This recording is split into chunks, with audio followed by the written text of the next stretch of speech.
স্বতন্ত্র বিশ্ববিদ্যালয় করার দাবিতে আবারও সড়ক অবরোধ করে বিক্ষোভ করছেন তিতুমির কলেজের শিক্ষার্থীরা। বৃহস্পতিবার ৩০ জানুয়ারি সকালে কলেজের মূল ফটকের সামনের রাস্তাটি অবরোধ বিক্ষোভ শুরু করেন তারা। এ সময় শিক্ষার্থীরা ৭ দফা দাবি জানান। দাবি পূরণ না হলে কঠোর কর্মসূচি দেওয়ার হুঁশিয়ারি দেন তারা।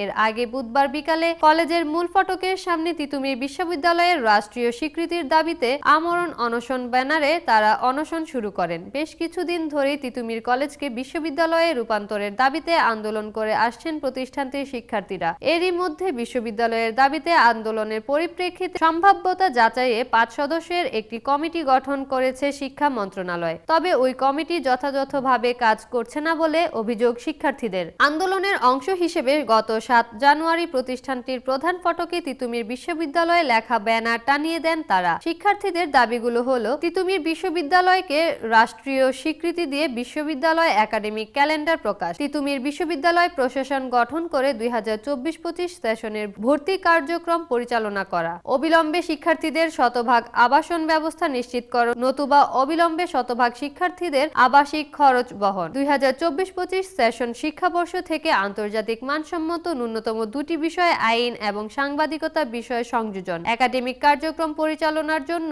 যোগ্যতা সম্পন্ন পিএইচডিধারী শিক্ষক নিয়োগ, শিক্ষার মান উন্নয়নের লক্ষ্যে আসন সংখ্যা সীমিতকরণ এবং আন্তর্জাতিক মানের শিক্ষাদানের লক্ষ্যে গবেষণাগার বিনির্মাণের লক্ষ্যে জমি ও আর্থিক বরাদ্দ নিশ্চিতকরণ।